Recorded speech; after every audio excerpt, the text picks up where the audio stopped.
Welcome to the Post-Secondary Independent Living Goal. To write a goal or not write a goal? That is the question. Many teachers have struggled with post-secondary independent living goals on their students' IEPs. This tutorial is designed to give teachers a quick and practical overview of post-secondary independent living goals. This tutorial will define independent living, outline the requirements of an independent living assessment summary, and differentiate between when it is appropriate to write a post-secondary independent living goal and when it is not.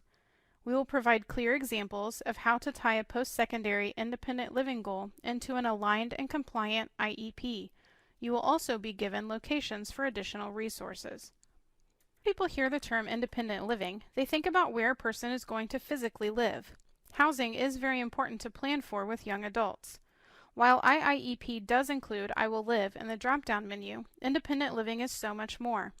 Independent living is defined as skills or tasks in the following domains that contribute to the successful independent functioning of an adult: daily living, leisure and recreation, transportation, housing, personal care, and community participation.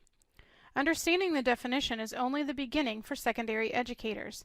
The next step is assessing those skills and writing a summary of the age-appropriate transition assessment. Not one assessment that works for all students. To find an assessment tool appropriate for your individual student, check out the Transition Assessment Matrix on the INSTRC website. This website is listed under Resources at the end of this tutorial. Regardless of which assessment tool is administered, the teacher is required to write a transition assessment summary for independent living skills, which is based on the independent living assessment's results. What are the student's strengths, interests, preferences, and needs? Using the assessment results and the summary, it is time for the Case Conference Committee to make a decision. Should you write a goal into the Transition IEP for post-secondary independent living skills? There are key questions to consider. Does the student possess age-appropriate independent living skills? Does the student have the same skill level as a typical student? In order to perform this skill or task, will the student require more support than the family can provide? As an adult, does the Case Conference Committee anticipate the student will need support to shop, prepare meals and maintain a home, access transportation, or be active in recreation and leisure activities? Or will the student need assistance to establish and maintain personal relationships? The key question is, does the Case Conference Committee anticipate that the student will need lifelong support or more support than family members can provide?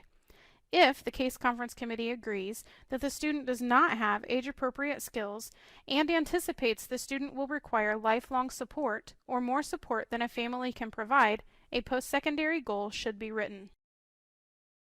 The Case Conference Committee agrees that the student has age-appropriate skills and anticipate the student will be able to perform independent living tasks without more support than a typical young adult. A post-secondary goal for independent living is not needed. For example, if a student is going to participate in the community independently, prepare meals and live without support, get a driver's license, be active in sports and leisure activities, and/or get married, the student likely has age-appropriate independent living skills and does not need an independent living goal. Does this make sense? Let's review it again. To write a goal or not write a goal? That is the question. The Case Conference Committee must decide if the student has age-appropriate independent living skills.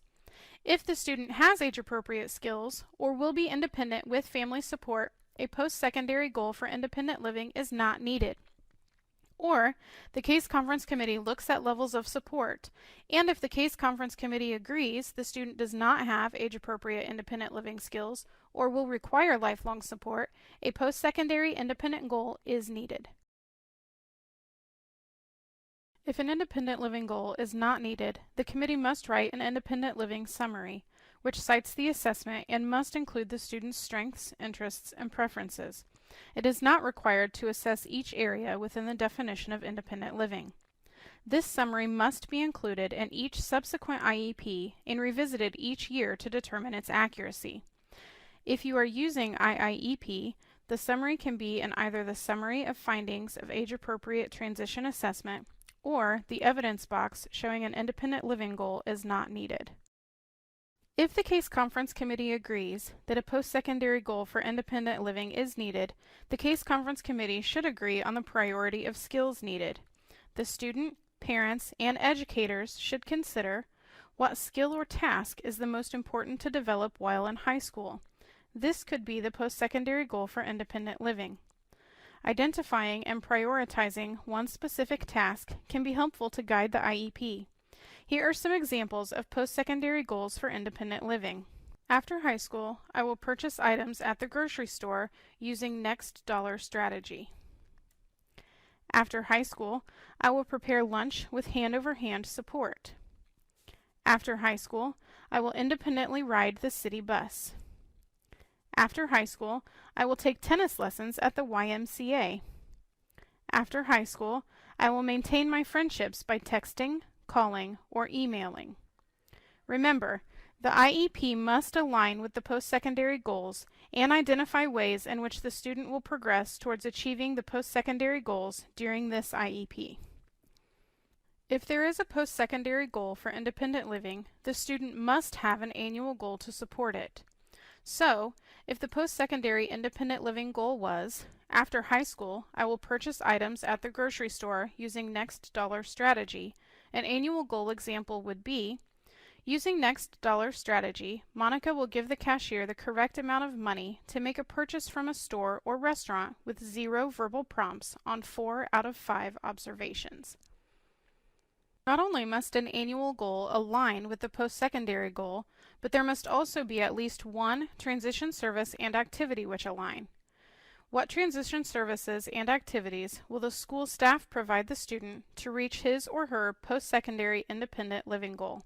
Remember, these are the individualized activities and services that the school staff can provide the student during the effective dates of the IEP.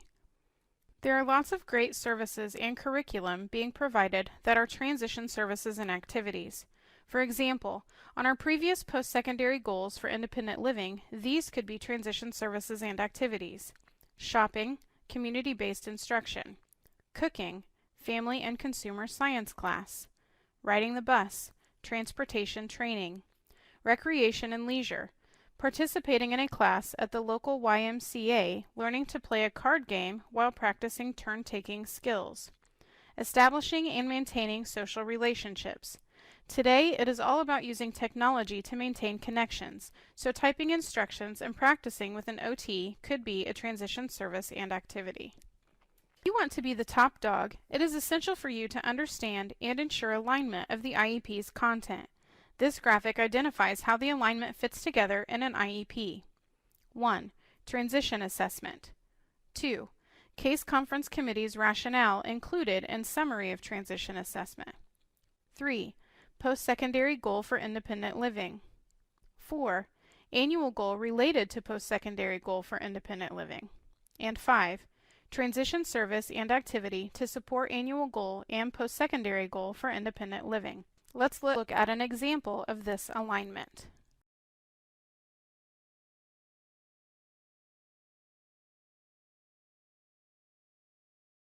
Let's look at REX. An authentic assessment is conducted. Authentic assessment data is summarized, highlighting that our student does not have age-appropriate cooking skills. He cannot identify ingredients, nor can he follow a recipe or kitchen safety rules. The Case Conference Committee agrees that the student may need lifelong support and/or more support than the family can provide. Therefore, a post-secondary goal for meal preparation is written. An annual goal is written, which connects the skills to be taught during the IEP to this post-secondary goal.